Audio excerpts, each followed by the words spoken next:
Pioneer. ഇന്ന് നമ്മൾ നോക്കാൻ പോകുന്നത് ഇസ്രോയുടെ പുതിയൊരു നോട്ടിഫിക്കേഷൻ ആണ്. നാഷണൽ റിമോട്ട് സെൻസിംഗ് സെന്ററിലേക്കുള്ള പുതിയൊരു നോട്ടിഫിക്കേഷൻ. നമ്മുടെ ഡീറ്റെയിൽസ് നോക്കാം. അഡ്വർടൈസ്മെന്റ് നമ്പർ വരുന്നത് ഇതാണ്. ഓക്കെ, ടെക്നീഷ്യൻ ബി പോസ്റ്റിലേക്കാണ്. ടെക്നീഷ്യൻ പോസ്റ്റിലേക്കാണ് ആപ്ലിക്കേഷൻസ് ക്ഷണിച്ചിട്ടുള്ളത്.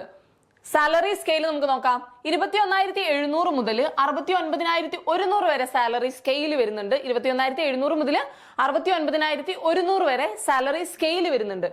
ഏജ് ലിമിറ്റ് നമുക്ക് നോക്കാം. 18 മുതൽ 35 വയസ്സ് വരെയാണ്. 18 മുതൽ 35 വയസ്സ് വരെയാണ് ഏജ് ലിമിറ്റ് വരുന്നത്. ആപ്ലിക്കേഷൻ ഡേറ്റ് സ്റ്റാർട്ട് ചെയ്യുന്നത് 9/12/2023 മുതലാണ്. ഡിസംബർ 9-ാം തീയതിയാണ് ആപ്ലിക്കേഷൻസ് സ്റ്റാർട്ട് ചെയ്യുന്നത്. ആപ്ലിക്കേഷൻ ക്ലോസ് ചെയ്യുന്ന ദിവസം എന്ന് പറഞ്ഞിട്ടുണ്ടെങ്കിൽ 31/12/2023 ഡിസംബർ 31-ാം തീയതി ആപ്ലിക്കേഷൻ ഡേറ്റ് ക്ലോസ് ചെയ്യുന്നതായിരിക്കും. അതിനു മുൻപ് അപ്ലൈ ചെയ്യാനുള്ളവരൊക്കെ അപ്ലൈ ചെയ്യേണ്ടതാണ്. ക്വാളിഫിക്കേഷൻ നമ്മൾ നോക്കുകയാണെങ്കിൽ ITI ആണ് ക്വാളിഫിക്കേഷൻ. ITI ക്വാളിഫിക്കേഷൻ ആണ് പറയുന്നത്. ടെക്നീഷ്യൻ ബി പോസ്റ്റിലേക്കുള്ള ക്വാളിഫിക്കേഷൻ പറയുന്നത് ITI ആണ്. ഓക്കെ, ആപ്ലിക്കേഷൻ ഫീ നമ്മൾ നോക്കുകയാണെങ്കിൽ 500 രൂപയാണ് ആപ്ലിക്കേഷൻ ഫീ ആയിട്ട് വരുന്നത്. 500 രൂപയാണ് ആപ്ലിക്കേഷൻ ഫീ ആയി വരുന്നത്. അതിൽ വുമൺ കാൻഡിഡേറ്റ്സിന് അതുപോലെ തന്നെ SC ST OBC കാൻഡിഡേറ്റ്സിനൊക്കെ റീഫണ്ട് ലഭിക്കുന്നതാണ്.